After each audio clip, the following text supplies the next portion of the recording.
Hello, my name's Stuart from Inspiring City, and today I'm with Steve Chapman, and the reason why we're meeting really is to talk about the concept of outsider art and in particular what Steve does. So, hi Steve. Hello.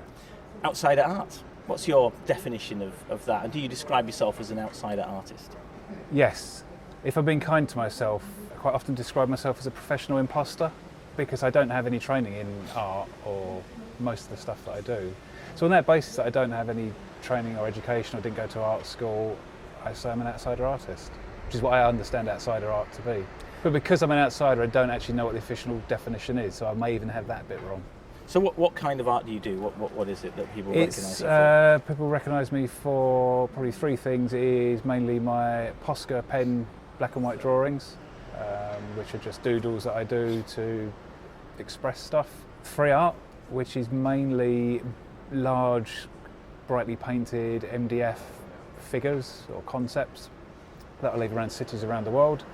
And then conceptual art, such as silent podcast and things like that. So they're the three buckets. So let's go back to the drawings first of all. So one of the things that I've been looking. You gave a TED talk. I think it's a good few years ago now, and it was about drawing your inner critic. Yeah. Can you tell me something about that particular project? So that project must have been, I don't know, 2015, 2016, and it seemed like a brilliant way of short-circuiting self-doubt that I had about art. So secondary school kicked art out of me by teaching me how to do it properly. What happened there? What was it? I think it's just you can suddenly get marked for doing stuff. And if you did stuff that was the type of art that I like now is beautifully wonky and beautifully imperfect, that you get marked down for that.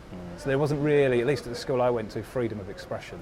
So if you were trying to be a little bit abstract, a little bit different. Yeah, I love drawing people with the spacing between their eyes too wide or too wonky, and I like that. I'm always of the opinion, why would I want to go and look at a perfect portrait of you in a gallery? I'd much rather come and see you in real life or look at a photo.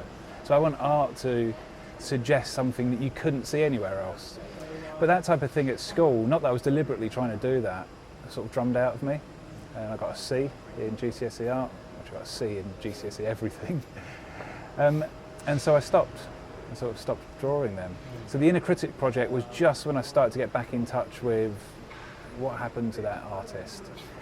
And the short-circuiting thought, well, why don't I start drawing the bit of me that says that my drawings are shit? Am I allowed to swear on this? Yeah. Oh, yeah. You're never sure. Yeah, absolutely. Why don't I draw that very self-critical part of me? And I spoke to some other friends who had done that as well. My friend John Paul Flintoff did that regularly. And I've been experimenting in my work in the corporate world with getting like groups of operators that didn't have a voice to do rich pictures of their experience of the workplace. I used to end up drawing these gruesome drawings of chickens with their heads cut off and robots and stuff like that. So I thought I'd take my own medicine and start drawing my inner critic. And what's brilliant is with that, you can't get it wrong, because the moment your inner critic starts going, that's not me, it's like, wow, I've got a bit more of him to draw now. And who is this inner critic then? Who is it? It's different for different people. Psychologically, it's a superego, that part of us that was there to protect us in early life. So you think when you're a baby, if you lose human contact, you're screwed, basically. Because you need human contact. You need your mother, father, or carer, or whoever it is to be there for you. So it's designed to sort of keep us socially safe, but then it just gets distorted and perverted. And for me, the inner critic was a combination of words of parents. My parents are lovely people, but you can't help, I know now as a parent, you can't help but say stuff that sticks. Of teachers, of early work life. So it's a combination of all these introjects of rules about how to be in the world, what's good, what's bad, what's right, what's wrong. When you start unravelling it, at least for me, no matter where I went or got people to draw their inner critics, the message was the same, no matter what country. It's just this mantra of you're not good enough and you're incapable of becoming good enough. But it's not real, it's a thought. It's not real, it's not the laws of the universe. And by externalising it, and particularly doing this work with clay, and it makes it even more tactile, just to make sense of it. And you don't have to hand your homework in. You don't have to hand it in to be marked by anyone.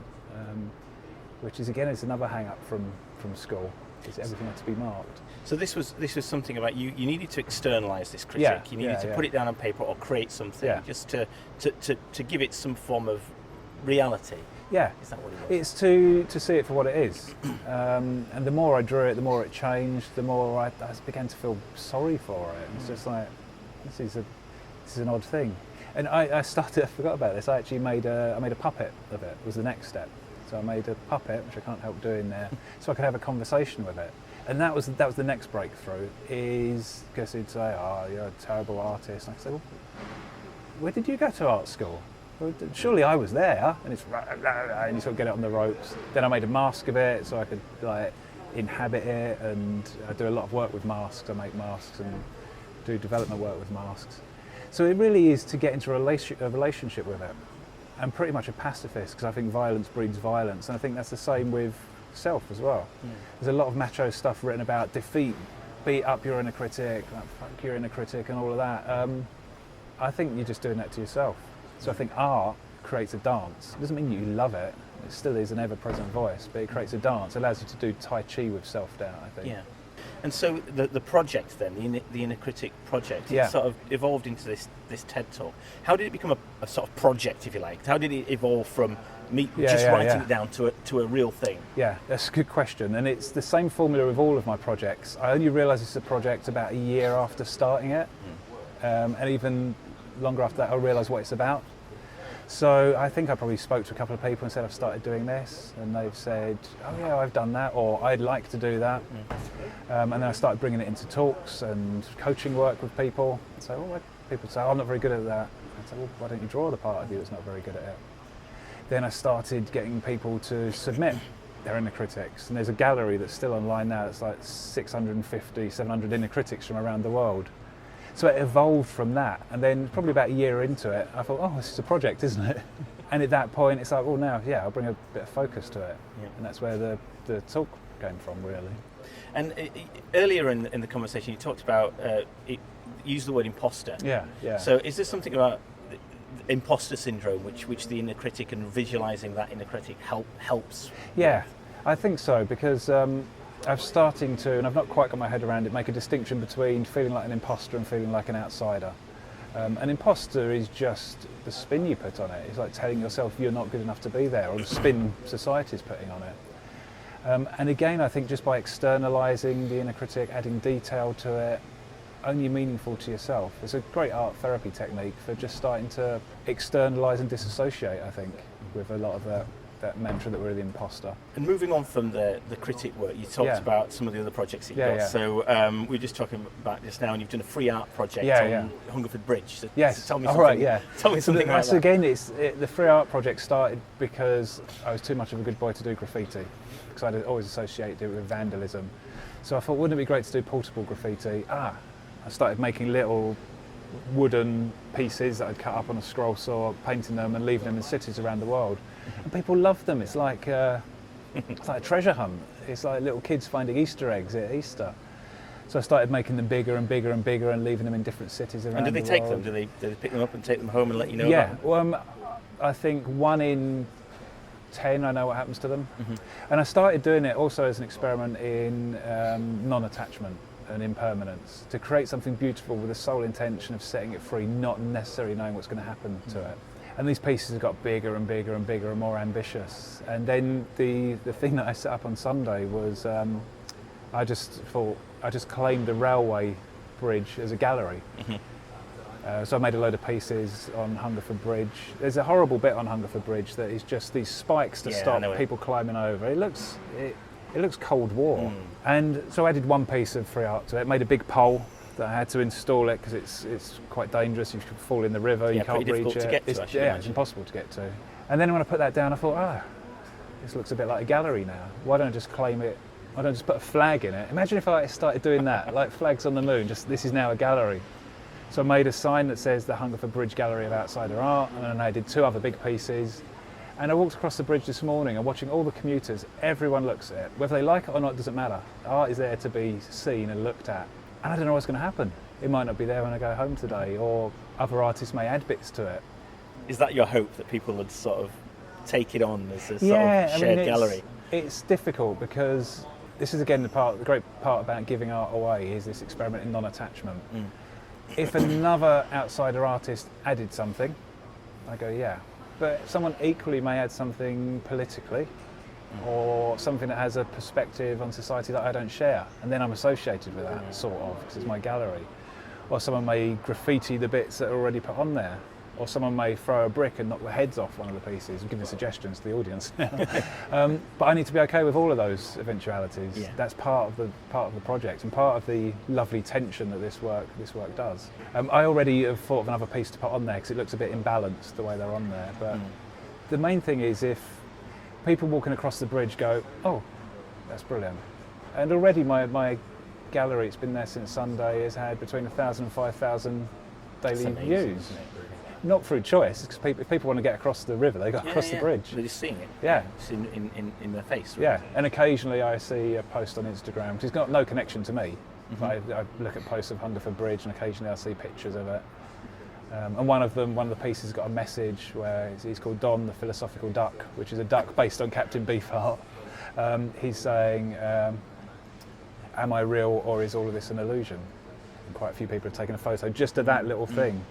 So it just makes people stop and think. So this concept of outsider art and outsider artists, is it about invading the sort of public space, just putting something in there and just putting something into the realm that people aren't used to seeing, and so that it might then become a thing, or it might... I think it's... I'd not thought of it as putting stuff in public spaces. That's one expression of it. But for me, it is art as an expression of just making a mark that represents your inner world. It doesn't need to be of any particular standard or anything. So if it inspires people... I drew portraits in Trafalgar Square of tourists because my portraits were a bit wonky. And not only did I have great fun, I was terrified for most of it. Lots of people left saying, I might start doing portraits. I've never thought I was good at portraits. And I've sold portraits for like 20, 30 quid a time that wouldn't be any good. So that's my hope for the outsider art, is it just liberates people to make marks for the sake of making marks. It doesn't have to be anything in particular. This is no longer school. And then if it leads to lots of pop-up stuff, this is why I love, I've only visited once, but I love Berlin. It's like around every corner there's some quirky piece of art that rose out of some quite desperate situations. So yeah, that would be my hope for it. But the main thing is that the outsider artists are able to sit alongside the establishment artists. Neither are good nor bad. We need fine art galleries. But lots of people look at fine art galleries and think, oh, I could never do that, and give up on the whole thing. So what you create and you put out into the public arena, is that linked to the inner critic thing, or is this a new set of characters or creations that you're putting out there? I think the link just comes from that's the lineage of me getting back into art, but then the characters aren't inspired by that. It tends to be, if I'm bored or I'm fed up, I'll just doodle something, and I'll do like 30 or 40 little doodles, and I'll do one, I go, oh, I like that one, I'm going to make that one into a thing. Or I'll go back through my gallery of old drawings and I'll find one that I really like, or I see a piece of art that I like, and then I'll do my own version of that. The idea that all art is theft at some level anyway, not to copy it, but to have my own take on it. So that's where they come from, and some of them become particularly popular and repeated. There's a character called That Guy. It's either called That Guy or This Guy. I didn't name him that I exhibited in Derby Gallery and Art Museum, and he was a massive thing that I painted on the wall next to a David Shrigley piece, which was wonderful to be exhibited. And then Pablo Picasso napkin on the other side, and he gets repeated a lot. Len, who's on the Hungerford Bridge, and the Naturist. The three characters on the Hungerford Bridge get repeated quite a lot because people commission them. Do you associate yourself with them in any way, those characters? I think maybe I hadn't thought about that till you asked, maybe they represent different parts of me. So the Naturist originally came from, I was on a day trip to Brighton, and this is the naked figure that people can't tell if it's a man or a woman. It was originally meant to be a man. But I was down in Brighton when the Tory Party conference was on, and I thought, I wonder if any of the really stuck-up Tories go to the nudist beach. So I drew this guy with like a very conservative haircut, whatever that means, sort of looking a bit bashful, and that became the Naturist. So maybe that's part of me that is embarrassed by my body and scared of nudity, not a closet conservative. Not the Tory bit. No. The duck is just, it gives me an excuse to write these philosophical questions. Normally stuff like, everything you see is an illusion, am I real, or that type of thing. Which has really become Don the Philosophical Duck. And then maybe Len is just, I've made a massive head of Len, by the way, that's that big. And I think Len just allows me to do whatever I want to do.